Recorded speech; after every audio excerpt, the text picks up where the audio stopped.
Hello అండి. Hi, welcome back to our channel. ఈరోజు నేను చూపించే రెసిపీ తక్కువ టైంలో హెల్దీ ఫుడ్ తినాలనుకున్న వాళ్ళు ఈ రెసిపీ తప్పకుండా ట్రై చేయండి. చాలా తక్కువ టైంలో తక్కువ ఇంగ్రీడియంట్స్తో సూపర్ రెసిపీ తయారు చేసుకోవచ్చు. ఇది చంటి పిల్లల నుంచి పెద్దవాళ్ళ వరకు అందరు హ్యాపీగా తినే ఫుడ్ అండి. కరివేపాకు పొంగలి. మనం నార్మల్గా పొంగల్ చేసుకుంటాం కదా, ఈసారి మనం కరివేపాకుతో పొంగలి ఒక్కసారి ట్రై చేయండి. ఒక్కసారి తిన్నారంటే మళ్ళీ మళ్ళీ ఇలాగే ప్రిపేర్ చేస్తారు. ఇది చిన్నపిల్లలకి, అన్నం అప్పుడే స్టార్ట్ చేసిన పిల్లల నుంచి పండు ముసలి వాళ్ళ వరకు అందరూ నోట్లో పెట్టుకోగానే కరిగిపోతుంది. అంత బాగుంటుంది. వీడియో ఎండ్ వరకు చూడండి. వీడియో నచ్చితే ఖచ్చితంగా లైక్ చేసి సబ్స్క్రైబ్ చేసి మీ ఫ్రెండ్స్కి షేర్ చేయడం మర్చిపోకండి. ఇప్పుడు ఒక ప్రెషర్ కుక్కర్ తీసుకొని ఒక గ్లాసు బియ్యము, ఒక గ్లాసు పెసరపప్పు తీసుకొని 3 సార్లు శుభ్రంగా కడిగేసిన తర్వాత ఒక 6 కప్పుల వరకు వాటర్ వేయండి. ఇప్పుడు మూత పెట్టి 4 విజిల్లు రానివ్వండి. ఇలా 4 విజిల్లు వచ్చిన తర్వాత ఇలా మెత్తగా ఉడికిపోతుందండి. ఇప్పుడు పప్పు గుత్తితో కానీ గరిటెతో కానీ ఇలా మనకి అన్నం అనేది మెత్తగా మెదిపేసుకోండి. చూడండి, ఇలా మెదిపేసుకొని పక్కన పెట్టుకొని ఇప్పుడు ఒక బాండి పెట్టుకొని దాంట్లో ఒక టేబుల్ స్పూన్ ఆయిల్ వేసుకోండి. దీంట్లో ఒక స్పూను మిరియాలు, అలాగే ఒక స్పూన్ జీలకర్ర, అలాగే ఒక కప్పుడు ఫ్రెష్గా ఉండే కరివేపాకు కూడా వేసుకోండి. ఈ కరివేపాకు అనేది మాడిపోకుండా చూసుకోండి. మీడియం ఫ్లేమ్ మీద మనకి కరివేపాకు అనేది క్రిస్పీగా అయితే సరిపోతుందండి.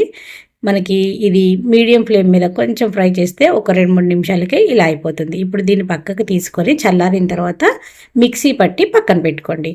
ఇప్పుడు అదే బాండీలో ఒక 2 టేబుల్ స్పూన్ల వరకు నెయ్యి వేసుకోండి. ఇందులోనే మిరియాలు, ఆవాలు, జీలకర్ర, చిన్నగా తరుక్కున్న చిన్న అల్లం ముక్క, 2 పచ్చిమిర్చి, అలాగే ఒక గుప్పెడు జీడిపప్పు కూడా వేసుకోండి.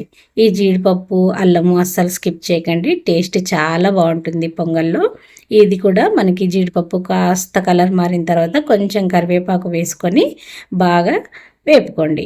ఇలా వేగిన తర్వాత ఇప్పుడు మనం ముందుగా మిక్సీ పట్టుకున్న కరివేపాకు పేస్ట్ని వేసేసుకోండి. దీన్ని కూడా మనము కరివేపాకు పేస్ట్ వేసాక హై ఫ్లేమ్లో ఫ్రై చేయకండి. కరివేపాకు అనేది మాడిపోతే మనకి రైస్ టేస్ట్ అనేది మారిపోతుంది. కాబట్టి కొంచెం చిన్న మంట మీద ఫ్రై చేసుకోండి. కలర్ అనేది గ్రీన్ కలర్ లాగా ఉండేలాగా చూసుకొని దించేసే ముందు కాస్త ఇంగువ వేసుకొని మనం ముందుగా మెదిపెట్టుకున్న అన్నాన్ని కూడా ఇందులో వేసేసుకోండి. ఇలా మొత్తం వేసుకున్న తర్వాత ఇప్పుడు రుచికి సరిపడినంత ఉప్పు కూడా వేసి మొత్తం కలిసేలాగా ఒక 2 నిమిషాలు అలా కలిపేసుకోండి. ఒకవేళ మీరు కొంచెం పల్చగా కావాలనుకుంటే ఈ టైంలో వాటర్ అనేది కొంచెం వేడి చేసుకొని గోరువెచ్చని వాటర్ వేసి కొంచెం పల్చగా కావాలంటే కలిపేసుకోండి. అంతే అండి. 2-3 నిమిషాల తర్వాత చూడండి అన్నం అనేది ఎలా కలిసిపోయిందో. ఇది మీరు నోట్లో పెట్టుకుంటే అలా వెళ్ళిపోతుందండి. వెన్నలాగా కరిగిపోతుంది అనమాట. అంత బాగుంటుంది. అందరూ ఒకసారి ట్రై చేయండి. ఇలా అన్నం అంతా దగ్గరగా మంచిగా కలిసిన తర్వాత ఒక స్పూన్ నెయ్యి వేసి స్టవ్ ఆపేసేయండి. అంతే అండి. తక్కువ టైంలో హెల్దీగా ఉండేటువంటి కరివేపాకు పొంగల్ అనేది రెడీ అయిపోయింది. దీన్ని వేడి వేడిగా పెట్టారంటే ఎవరైనా ప్లేట్ ఖాళీ చేయాల్సిందే. అంత బాగుంటుంది. మరి ఇంకెందుకు ఆలస్యం, మీరు కూడా ఒకసారి ఈ కరివేపాకు పొంగల్ ట్రై చేసి పల్లి చట్నీతో ట్రై చేయండి. అస్సలు ఎంత బాగుంటుందంటే నేను చెప్పలేను. మీరు తింటే కానీ మీకు ఆ టేస్ట్ అనేది తెలియదన్నమాట. అలాగే వెయిట్ లాస్ అవ్వాలనుకున్న వాళ్ళు కూడా ఈ రెసిపీ నైట్ డిన్నర్ అయినా ట్రై చేయండి.